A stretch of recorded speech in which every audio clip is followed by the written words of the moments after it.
kapan gencatan senjata sepihak oleh Amerika Serikat ini akan diperpanjang atau justru perang akan kembali berkobar usai Iran menolak negosiasi?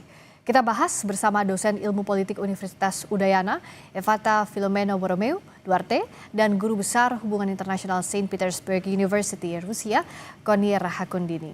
Selamat malam Bu Koni, juga Mas Evata. Ya, Selamat malam.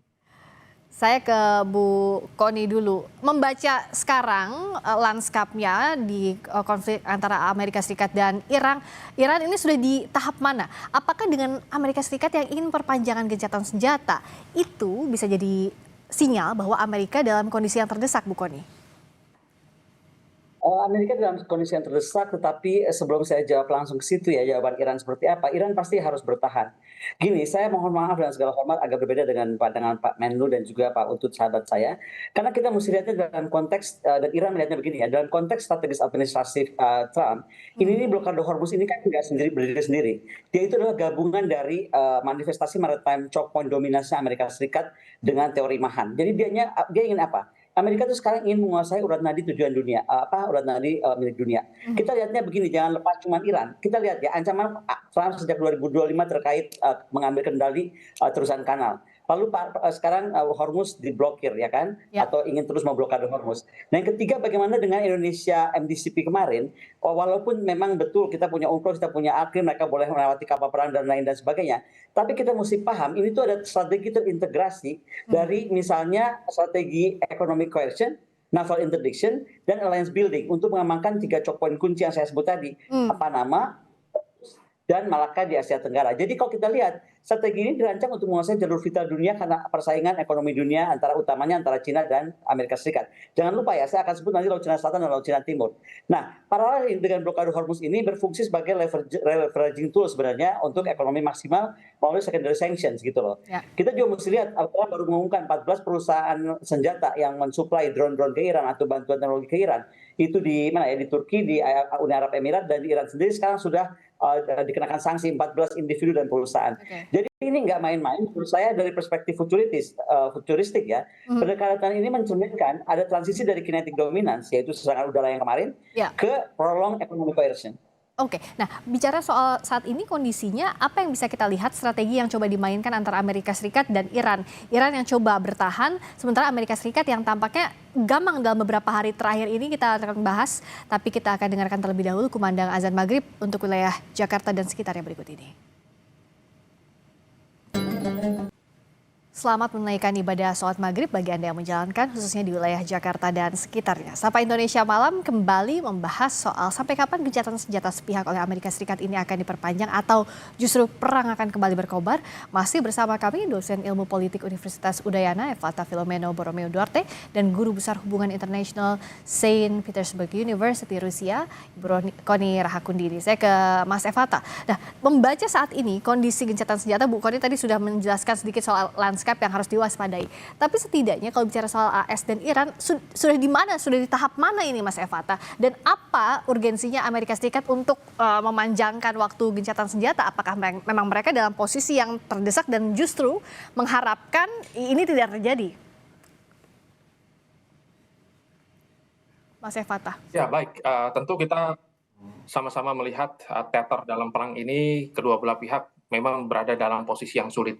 Akan tetapi kita coba buka kembali dan melihat ya dengan jauh lebih jeli. Sebenarnya ada doktrin Trump 2.0 yang saat ini lagi digerakkan oleh Amerika Serikat. Nah, tujuan utama yang bergeser ini ternyata terlihat dari titik center of gravity Amerika Serikat yang memanfaatkan waktu untuk mencekik Iran gitu. Saya melihat bahwa tujuan utamanya itu bukan untuk melakukan pergantian regime change secara total karena kegiatan itu mampu dikontra dengan Iran dengan sangat baik, ya situasi politiknya malah menjadi lebih kuat. Tetapi Amerika Serikat saat ini mencoba untuk menghindari perang regional, ya mereka menghindari melakukan serangan-serangan secara bombastis. Tetapi mereka tahu bahwa Iran ini adalah negara petrostate yang kurang lebih pendapatannya 60% ini dari jualan minyak dan 90% ini dari ekspor minyak begitu. Nah maka satu-satunya cara untuk mengalahkan Iran adalah dengan melakukan blokade. meskipun blokade ini pada kenyataannya dengan Globespeed yang kadang-kadang melintas, tetapi ini kan jumlahnya akhirnya menurun dengan sangat signifikan. Nah, maka dari itu, inilah yang diminta oleh Iran untuk segera diselesaikan. Maka Iran meminta agar gencatan senjata ini selesai, karena pada kenyataannya gencatan senjata masih menggunakan strategi blokade. Jadi ini kan salah satu kondisi yang cukup dilematis yang dihadapi oleh Iran itu sendiri, karena kita tahu bahwa Hormuz ini adalah napas Amerika Serikat menginginkan jadi poin utamanya, tetapi ternyata Iran sendiri lumayan tersedak ya dalam kondisi itu. Mereka merasa Amerika tahu bahwa batas dalam produksi minyak Iran itu sampai tanggal 26 April. Ketika nanti tanggal 26 April ya tidak banyak minyak yang akhirnya diproduksi secara masif, otomatis banyak yang depleted karena banyak yang berair begitu ya. Nah ini kan tanda bahwa mereka ingin adanya salah satu kerusakan secara masif dalam operasi-operasi yang sudah dilakukan, baik dalam operasi ekonomi dan juga bagaimana Iran itu memproduksi minyak sampai saat ini. Kalau saya lihatnya mereka memainkan strategi-strategi demikian ya, dan mereka bisa saja memperpanjang atau menahan. Dan mereka tahu bahwa ini adalah salah satu algojo terbaik mereka, yaitu memainkan waktu. Demikian ya kalau saya lihat. Apakah Bu Kony melihatnya kondisi ini juga membuat Iran terdesak, tapi mengapa Iran seakan bisa bertahan dalam kondisi ini? Atau tadi ada limit yang sebenarnya Iran punya, tapi di sisi lain juga Amerika Serikat dilematis karena sudah 40% fiskalnya digunakan untuk perang ini, Bu Kony. Kalau saya lihatnya dalam kerangka sekarang tuh Iran tuh sedang mengembangkan Hormuz Doctrine 02 ya. Jadi dia tuh mengubah selat tuh menjadi golden asset dia. Malah Presiden Putin bilang kan itulah senjata nuklir Iran sesungguhnya, yaitu Selat Hormuz. Apa yang mau dibuat oleh Iran itu mencakup misalnya escalation hybrid control. Dia tuh akan bikin serangan tuh terus ya, drone swarm lah, semua dengan fast attack boats dan lain-lain. Tapi intinya dia meningkatkan bagaimana dia ingin premi asuransi global tuh meningkat, menciptakan insurance driven shutdown, sehingga itu efeknya kepada dunia sehingga menekan Amerika Serikat. Yang kedua, diplomatic economic counter leverage. Misalnya percepat kesepakatannya dengan Cina, percepat kesepakatan dengan India. Bagaimana memanfaatkan pengaruh atas medisi proxy misalnya juga yang dimiliki oleh Iran. Yang ketiga, dia punya kemampuan internal consolidation. Bagaimana mobilisasi narasi perlawanan itu adalah bullying the imperialist, kira-kira gitu bahasanya. Jadi buat mereka itu juga stage-nya sedang dipegang sama Iran. Coba kita lihat saja kan di Indonesia sendiri orang kayaknya lebih ke wah Iran tuh sangat patriotik gitu. Nah, jadi at the same time Washington juga malahan sedang mengandalkan superioritas naval yang tadi saya bilang. Dia sedang memulihkan freedom of navigation total dia, paralel pada tekanan-tekanan pada tekanan terusan Panama, tekanan Selat Hormuz, dan saya bilang tadi ya Malaka. Jadi kalau saya harus underline, mohon maaf dan segala hormat pada Pak Menlu dan Pak Utut. Saya beda karena menurut saya tuh Amerika sudah menempatkan skenario 1 limited naval class dengan Iran, tapi dia akan bikin full choke point denial. Jadi artinya semua choke point itu akan dikontrol, selain juga Hormuz, tapi akan nanti dikaitkan. Dan bagaimana ada escalation ladder yang mungkin operasi amfibi terbatas akan dilakukan Amerika Serikat sekarang di Hormuz, kemarin di Panama, mungkin besok di Malaka. Dan ini kan ini inline juga dengan apa yang Mas Eva tadi sempat singgung, bahwa Amerika Serikat tampaknya ingin mengulur waktu ini untuk coba mencekik tanda kutip Iran dari berbagai sisi. Tapi apakah ini sebenarnya sudah dibaca oleh Iran menurut Anda dari langkah yang sudah dilakukan hingga saat ini, baik oleh pemerintah Iran maupun IRGC, Mas Evata? Ya, langkah yang diambil oleh Iran adalah segera menghentikan gencatan senjata dan masuk pada eskalasi. Sehingga kita bisa melihat bahwa Iran akhirnya memamerkan rudal yang baru. Ini tanda bahwa mereka sebenarnya memiliki banyak sekali senjata yang mereka pamerkan, dan mereka mengatakan bahwa kami masih mampu untuk melakukan satu retaliasi nanti ke depannya.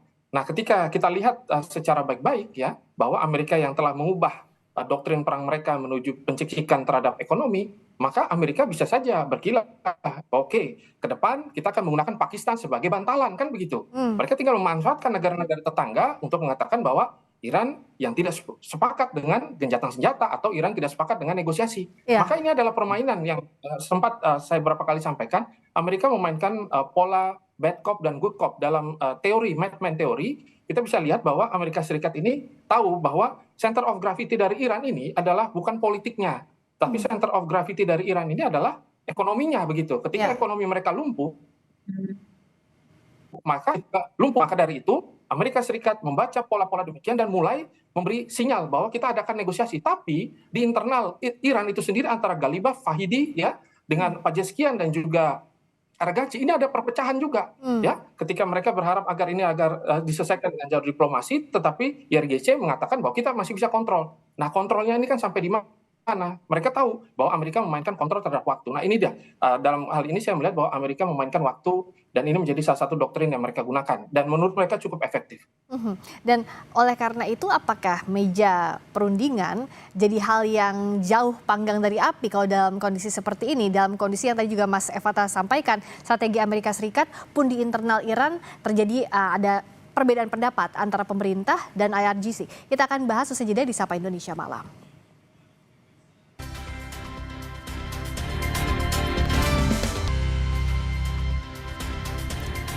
Masih membahas soal gencatan senjata sepihak oleh Amerika Serikat, kita bersama dengan dosen ilmu politik Universitas Udayana, Evata Filomeno Boromeu Duarte, dan guru besar hubungan internasional Saint Petersburg University Rusia, Koni Rahakundini. Dalam kondisi seperti ini, apakah artinya ya semakin jauh dari meja perundingan, hal yang juga untuk Iran tanda kutip traumatis karena beberapa kali meja perundingan berujung gagal lagi atau bahkan ada serangan di tengah-tengahnya. Ataupun untuk Amerika Serikat terakhir di Islamabad belum selesai ada kesepakatan tapi sudah pulang duluan JD Vance dan bilang bahwa Iran tidak mengikuti poin-poin yang menurut Iran juga itu tidak masuk akal untuk dipenuhi. Bagaimana Bu Koni lihat ini? Ya, saya pikir Iran adalah sangat fair ya. Iran minta equality of the status, artinya bagaimana posisi itu harus setara. Karena tadi disampaikan dia udah kapok banget tuh JCPOA 2018, kemudian kemarin 2025-2026 serangan ini yang terjadi. Maka penolakannya terhadap persepsi capitulation di bawah tekanan choke point Amerika Serikat tuh makin kuat di Iran. Nah, tapi kita mesti lihat juga lah bagaimanapun ada peran-peran yang mulai bermain sekarang kan. Kita mesti lihat apakah Pakistan sebagai mediator utama dengan dia punya hubungan yang sangat relatif netral itu bisa membantu. Lalu saya lihat juga ada beberapa potensi misalnya disampaikan oleh Oman ya. Oman itu kan dianggap arms broker tradisional. Dia punya rekam jejak Muscat Talks dan itu sangat baik untuk kita untuk mengedepankan perdamaian di antara mereka. Kemudian Turki dan Mesir bagaimanapun juga ini kekuatan regional dan ambisi mediasi mereka tuh sudah terbukti lah. Walaupun Turki menawarkan perspektif NATO non-aligned. Ya kan lucu nih, Turki menawarkannya posisinya seperti itu. Nah, Cina itu yang paling menarik saya disebutkan oleh Mbak Friska. Jadi Beijing ini menurut saya dia diam-diam melakukan the facilitator behind the scenes gitu. Jadi itu sangat menarik. Dan jangan lupa Rusia ya, saya sampai mengambil catatan di sini biar saya nggak lupa. Rusia itu coba udah Rosatom, Direktur Alexei Likachev menyatakan bahwa dia menyatakan kesiapan membantu relokasi uranium Iran. Dan ini artinya Rusia sudah lebih maju satu langkah lebih maju ya karena sudah jelas melihat isu uranium, pengayaan uranium yang sudah bisa mencapai 90% di beberapa aspek itu menjadi isu sangat krusial sehingga menawarkan bagaimana kalau dipindahkan ke Rusia. Jadi bukan saja memainkan peran di Dewan Keamanan tapi sudah further ke arah lebih konkret misalnya pengamanan uranium dan pengayaan nuklir. Nah, Mas Evata, bagaimana melihat langkah dari Rusia dan China atau Tiongkok sebagai yang negara-negara yang dekat dengan Iran? Tadi Rusia mengambil langkah untuk pengamanan uranium, sementara juga China yang kita tidak menyangka bisa masuk ke negara-negara Teluk, ini mengambil peran dalam konflik yang terjadi, Mas Evata. Ya, bahwa saya mendapatkan beberapa catatan dan juga informasi ya terkait dengan Amerika Serikat memberitahu agar Cina tidak mendukung ya satelit mereka atau rudal-rudal propeller nanti akan digunakan untuk menjadi salah satu kekuatan tambahan ya dari misil-misil Iran itu sendiri. Dan juga kita lihat bahwa Rusia juga memainkan pola-pola yang sama dan kembali lagi kita melihat bahwa semua sisi akhirnya berharap agar konflik ini cepat berakhir. Tetapi kalau kita lihat baik-baik ya, bahwa memang poros ini masih timpang dan kurang solid kalau saya lihat ya. Pertama, kita bisa lihat ternyata China ya memveto resolusi intervensi militer di Selat Hormuz. Nah ini kan adalah salah satu pukulan telak yang kita lihat bagi Teheran. Nah kita melihat bahwa Beijing ternyata tidak serius untuk menyelamatkan Iran meskipun pada catatannya mereka mensuplai senjata, mereka membeli minyak Iran, tetapi ketika mereka meminta agar dunia internasional menaruh perhatian secara total dan menghentikan agresi yang dilakukan oleh Amerika dan juga Israel, nyatanya mereka tidak mencapai kesepakatan demikian, belum ada titik win-win solution yang muncul dari semua fenomena yang kita lihat ya. Selanjutnya kita bisa melihat dari Rusia itu sendiri, kita tahu bahwa Moskow ini sudah memberikan bantuan intelijen secara terbatas ya. Data posisi pasukan Amerika Serikat memang sudah dari dulu dan ada beberapa catatan-catatan yang konkret di sana. Akan tetapi ya kita melihat bahwa negara-negara yang saat ini memiliki kepentingan di Iran itu semua tergantung juga dari Selat Hormuz. Maka Rusia juga ternyata tidak memiliki satu bargaining yang cukup kuat ya, dan terkesan agak cukup lemah secara ekonomi dan militer untuk memberikan dukungan yang benar-benar secara total gitu.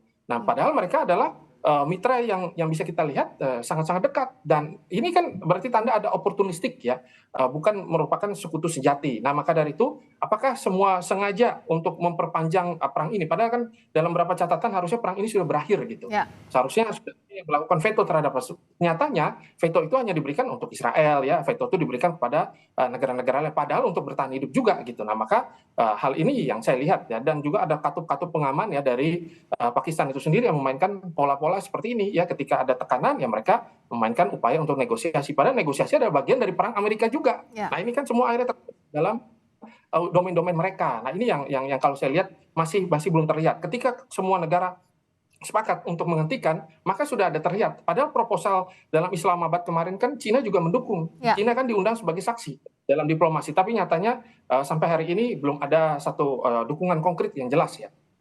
Saya lihat demikian. Ini yang jadi batu sandungan hingga saat ini. Terakhir Bu Kony, apa yang bisa dilakukan kalau begitu logisnya untuk menghentikan perang antara Amerika Serikat dan Iran ini? Apakah memang kedua belah pihak yang harus menahan diri atau harus ada intervensi dari negara-negara lain?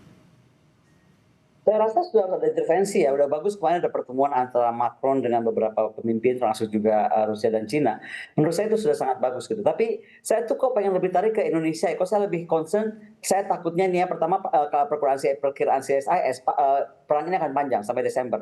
Anggap saja perang sampai Desember, artinya dolar itu akan tembus di atas 150, which is akan berdampak pada Asia, terutama ya pada Asia Timur, lalu of course the whole Asia. Nah, jadi saya ingin ingatkan aja sekali lagi, sebagai negara kepulauan pengantin dari Selat Malaka, Indonesia itu dia berada di tengah posisi yang sangat strategis. Jadi MDCP kemarin banyak maksimumnya untuk keuntungan kita. Bisa menawarkan modernisasi TNI Angkatan Laut, bisa menawarkan maritime domain awareness, kemudian potensi blanket overflight yang kita perdebatkan, itu mungkin ya kan, membangun juga capacity building angkatan udara, sekali lagi mungkin ya. Tapi kita tuh harus ingat, prinsip kita sejak Soekarno itu adalah bebas aktif. Artinya Indonesia harus menjaga kedaulatan dan hindari entrapment masuk ke dalam great power proxy. Khususnya, sekali lagi, saya tadi bilang di awal kan, Trump ini nggak sekonyong-konyong kok tiba-tiba ke Hormuz dia pengen blokade, tapi dia udah mulai dari Panama, dia kemudian sekarang ke Hormuz, dan sekarang kapal-kapal perang sudah mulai melewati lagi Malaka. Betul kalau disampaikan kita punya free passage atau FONOP, tapi juga FONOP kan nggak tiba-tiba ada juga, kenapa dia tiba-tiba aplikasikan FONOP-nya di tengah-tengah mengejar-ngejar kapal Iran di Malaka gitu. Itu harus menjadi catatan kita. Jadi sekali lagi sebagai middle power, saya harap Indonesia bisa mengaktifkan di track 1.5, track 2 ya kan, selain juga track 01-nya, karena ini penting. Dan artinya apa? Mendengar masukan rakyat, terutama masukan akademisi, karena sekali lagi poin track 1.5 dan 2 itu sangat berperan sebenarnya di Kementerian Luar Negeri dan juga di kerjasama antar negara. Jadi sekali lagi saya sering sekali bahas Iran dan ini dan itu, tapi saya ingin kita lebih tarik juga ke Indonesia ini, apa dampaknya kalau Indonesia juga secara strategik memikirkan masalah ini dengan baik. Ya, gencatan Amerika Serikat dan Iran ini kita tunggu di mana akhirnya, tapi di sisi lain juga negara-negara termasuk Indonesia harus mengantisipasi dampak dari ini. Perangnya bahkan sudah mau masuk 2 bulan sejak 28 Februari lalu. Terima kasih Mas Evata Filomeno Borromeo Duarte, dosen ilmu politik Universitas Udayana, juga Ibu Kony Rahakundini, Guru Besar Hubungan Internasional Saint Petersburg University, Rusia. Terima kasih, selamat malam. Berikutnya saudara, kami kembali dengan sorotan. Selama masa gencatan senjata, Selat Hormuz terus menjadi sasaran saling serang antara Amerika Serikat dan Iran. Apakah aksi saling blokade antara kedua belah pihak akan menurunkan eskalasi perang? Informasinya usai jeda bersama Tifal Solesa.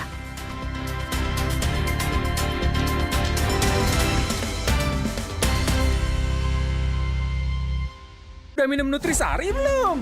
Jeruknya beneran manis, tapi gulanya cuma 9 gram per gelas, alias kurang dari 1 sendok makan. Nutrisari jeruk manis banyak vitaminnya, tanpa pemanis, tanpa pengawet. Nutrisari banyak vitaminnya.